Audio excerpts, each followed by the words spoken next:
are joined in the studio by our very own Audrey Chirenje. Good morning. Good morning, Marisa. You're looking lovely today. Thank you so much. And I saw you at the numbers and you were looking wonderful as usual. Thank you so much. It was great fun. Where were you? I missed the show. You missed the show. Next time we go together. Huh? Definitely. Good. Now we're discussing the book, The Darkest Battles by Marble Muchenje. Right. What is this book about? So this book, it's also one of those books. Let me just read the dedication that she writes at the beginning. Okay. So she says, I dedicate this book to children who lost their parents and are fighting tooth and nail to survive. May you endure and overcome the struggles while steering clear of the vices of drugs and sexual exploits. Wow. So this book, Dark Battles, I know we always, when you hear these stories, it just sounds foreign because it's not happening to you. Mm-hmm. But in this book, she talks about her story, about how her parents died, first her dad, then her mom, and she was still living in the rural areas then.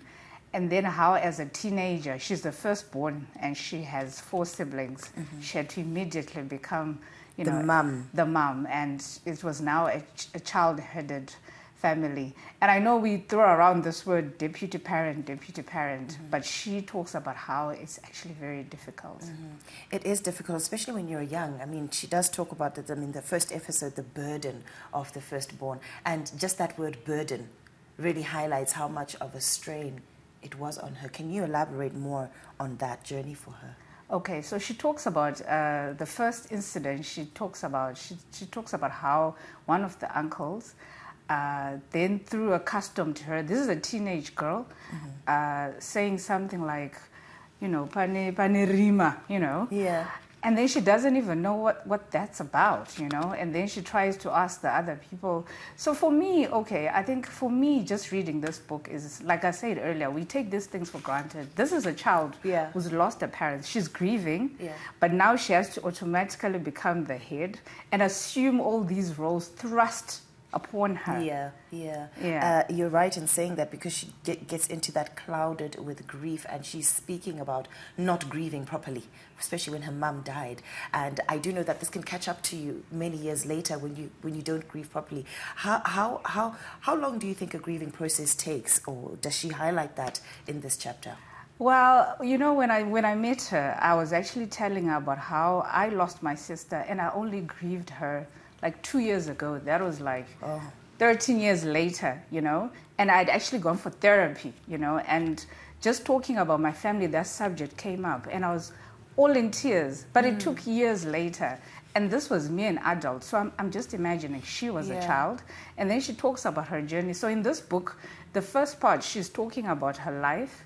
And then the second part of the book, she's now talking about real things, the lessons that she's had during her life. Mm-hmm. She talks about things like, parents, you must write a will. She even advocates that it must be mandatory. She says everyone must write a will, and it must be mandatory. Yeah, I guess that is very good, because it leaves clarity.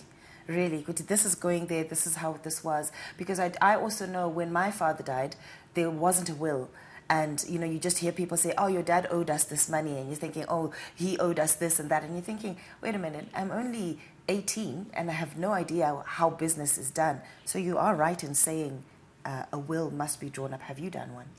I have, but then the one I've done, my dad also left a will, and it was handwritten, and the lawyers actually upheld that, But then I also thought that was feasible, so I did a handwritten one, but she's saying, no, you need to have one and register it with the Master of the High Court. Yeah. So there's a lesson for me. So just to go back to the story, she talks about how all of a sudden they don't have money to go to school. Yes. She's now working all these jobs, and then she moves to Harare to try and, get a job and look after the siblings.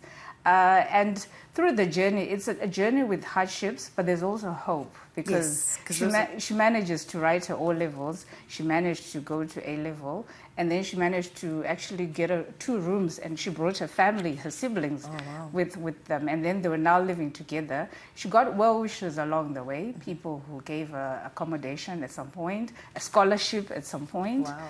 And then the other chapter, which was very It's new, but we don't want to talk about it in public, but I'll go there. Go. She talks about sibling rivalry. Okay. You know, this is a subject we don't talk about more often.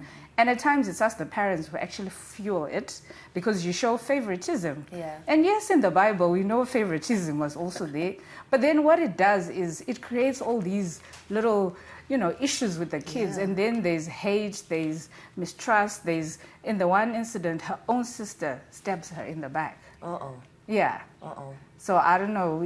That's a subject. We need to learn that. That is a lesson. And I do know that there are a few lessons as well that she's highlighted in this book, lessons and themes. What are some of those? She talks about hope, and I did allude to that. She talks about determination because she talks about how she just knew that she had to go to school, get her papers in order, get a job, look after her siblings. Yeah. But for some, they then fall to the side and then get tempted by other things. She talks about overcoming adversity. She talks about self-discovery. And I know this word, we like throwing it around, self-discovery, but it's such a painful journey, and it's because she even talks about the difficulties. So like, you know, we just think it's the growing up.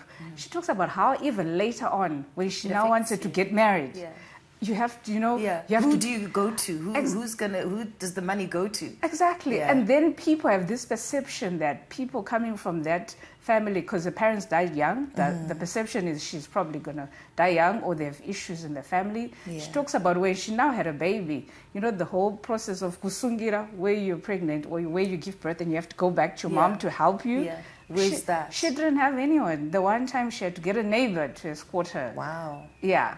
But I guess that's where community comes in as well, to kind of help and assist. But you know, this just the stigma of it with you personally, as a person, you think, Andina Maya, Andina Baba. You know, how do you overcome? How does she highlight overcoming those challenges? So that stigma, that's the words to actually use. You know, you carry it with you. So in the self-discovery, that's when she then speaks about how she made a choice that she was going to learn as much as possible. Later on, she ended up getting a degree. She did ICT, she did banking and finance, and she ended up doing psychology just to try and understand. And now she's doing all this philanthropic work, helping other people, and we really commend her for doing this and speaking about it. This is such a topical discussion. I know we once had the film Neria from the late Oliver Mtukudzi, and it was such a big hit because it's such a topical subject. Yeah, and it is happening a lot. And you know, look, my dad died when I was young. So I mean, just listening to what she's writing about, it does require a lot of resilience and not giving up, working on yourself as well, which is very, very important. Where do we find this book if we want to get a copy? So this book is available at Innov8 bookstores at the moment, and she says it's going to be on Amazon very soon. Okay. $15 for a hard copy and $8 for an ebook. Okay. And where do we find her on social media? On Twitter, she's Miss Rain. Facebook, Mabo Muchenje. Instagram, Miss Rain. Miss Rain. Yes. What have you taken away from this book?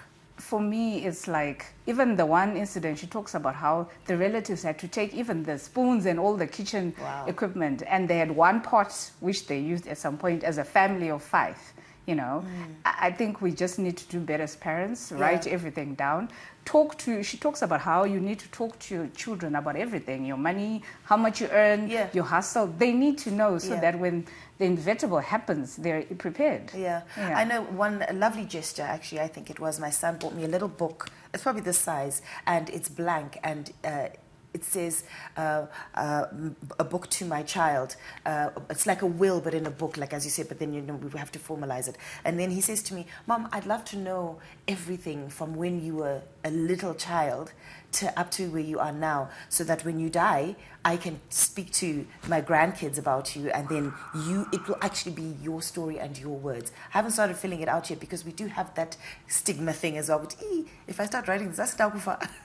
You know, that's how people feel sometimes. If I do a will, am I dying soon? But it's nothing to be afraid of. Those are just our beautiful memories that we are leaving for our kids. That's a beautiful child out there. And you need to do it. I'm going to be reminding you. Yeah, yes. I definitely will. I was looking at it yesterday. I have started filling it out from when I was a little child. But you know what? It is good to actually keep our children informed. Audrey, thank you so much for joining us and speaking to us about some of the things that we are going through. And I think we should speak more about this. I hope there's more books like this that you can bring them and we can discuss more of these issues. Definitely. Very important. Konapo, ipapo.